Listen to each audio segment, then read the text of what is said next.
connaissent très très bien la Bible et puis qui connaissent aussi très très bien le peuple tzigane, parce qu'en fin de compte, c'est des tziganes. Et en plus que c'est des tziganes, en plus, eh ben, c'est des pasteurs qui connaissent très très bien la Bible.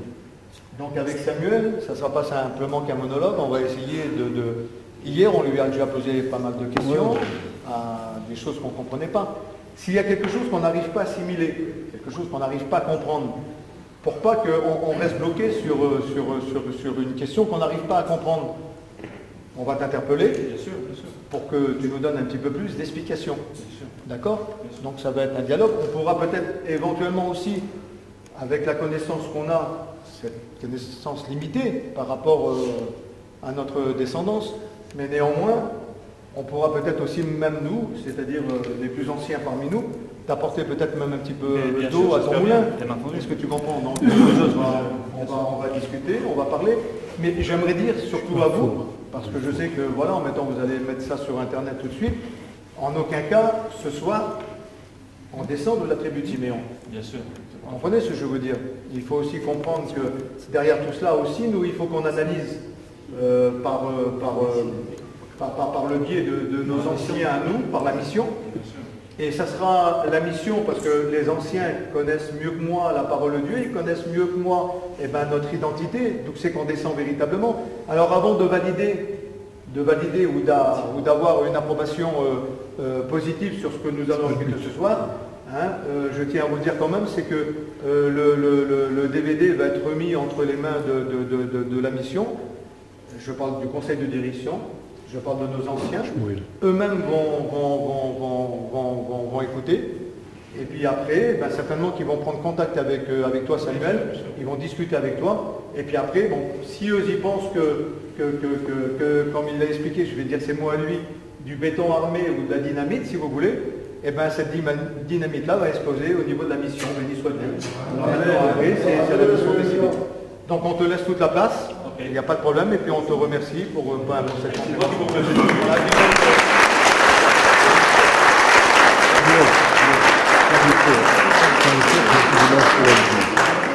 Alors, je vais commencer comme ça.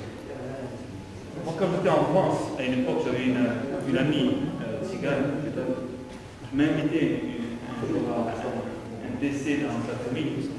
Et j'étais conduit dans le chef du clan, tout le monde était là. Et cet homme-là m'avait dit une chose qui m'intéressait dans la tête. Il m'a dit, tu sais, chez nous, quand on a un deuil, on ne mange pas de viande. Moi, à l'époque, je n'étais même pas juif, je n'étais même pas dans le judaïsme, je ne savais même pas ce que c'était quelles étaient les coutumes juives, je ne les observais pas du tout. Et ça m'intéressait. Et quand j'ai appris que chez nous ici, on ne mange pas de viande, ah d'accord. On n'attend pas. D'accord. C'est passé. Ça devient plus chaud là. Non mais comment on parle, c'est... Ok. Donc ma première approche, mon premier souvenir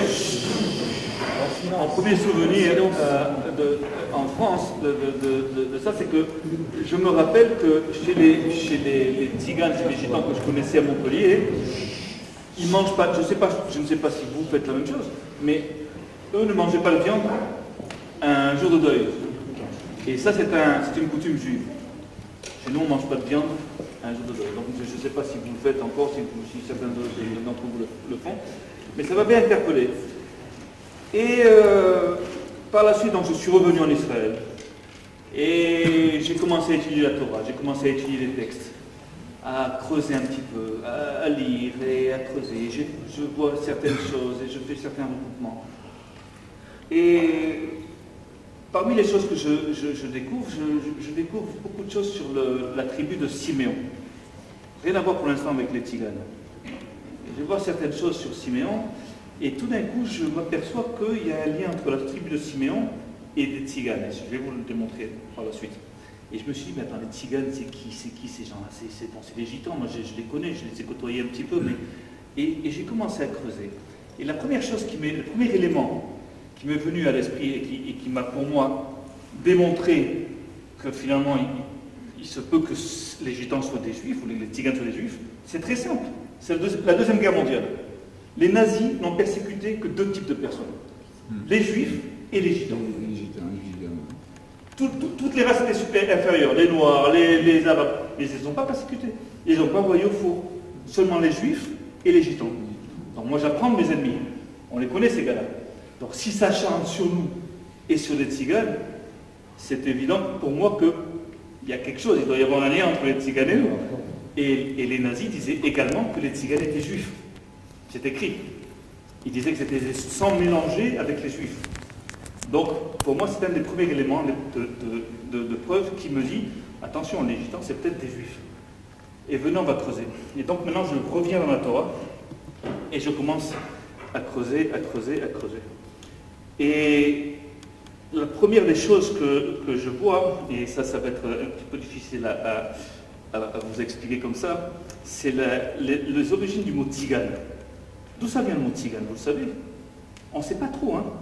Il y a écrit, il y a des choses, il y en a qui disent que ça vient du grec, ça vient du... Mais il n'y a pas grand-chose. Mais vous savez qu'il y a 400 ans, il y a des textes qui disent que les tziganes s'appelaient des Hatziganes. Ce n'étaient pas des tziganes, c'était des Hatziganes. D'ailleurs, dans le petit film que j'ai fait, peut-être que vous avez vu, j'ai le texte sur Internet qui le dit, des Hatziganes. Or, le mot Hatzigane apparaît dans la Torah. Alors, on s'en fiche qu'il apparaisse dans la Torah, mais ce qui est important, c'est qu'il apparaît dans la Torah exactement à l'endroit où il faut.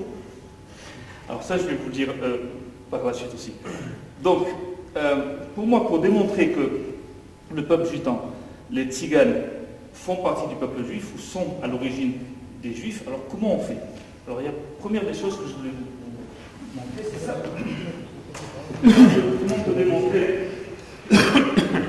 On peut démontrer, vous arrivez à voir tout ça? Ok. Première des choses, l'histoire. Et là, il y a les nazis qui disent que ce sont des juifs. Deuxièmement, la nature des tziganes. Votre nature. Quelle est votre nature? Qu'est-ce que vous êtes, vous, les tziganes? Vous êtes quoi? Qu'est-ce que vous avez de différent des autres? Vous êtes libre. Vous ne vous assimilez pas. Et ça, c'est un signe encourageant du juif. De ne pas s'assimiler. Mais je connais des gitans. On n'aime pas beaucoup l'assimilation, c'est vrai. Vous êtes tellement prêts, moi je connais des gens qui sont tellement prêts à ne pas s'assimiler qu'ils n'enverraient même pas leurs enfants à l'école. Ils ne savent pas les vérités. C'est la folie. À quel point ils sont prêts à ne pas s'assimiler. Ils se marient entre eux, c'est pas grave, cousin, cousine, on s'en fiche. On ne s'assimile pas. Et ça, c'est un signe encourageant du juif. Nature, refus de l'assimilation.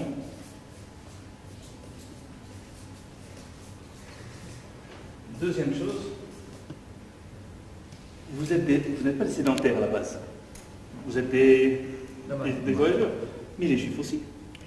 Les juifs à la base ne sont pas des sédentaires. On est des voyageurs. Jacob, comme je vous l'ai dit hier, quand il arrive dans la ville de Shrem, il ne rentre pas dans la ville de Shrem. Il achète le terrain qui est en face et il plante sa tente. Il ne rentre pas dans la ville. C'est pas bien, la ville c'est pas très très bon. On ne rentre pas. Mais on est aussi. On est arrivé en Égypte en quoi? En roulotte. Et en hébreu, le mot pour roulotte, c'est agalot, ce qui veut dire rond.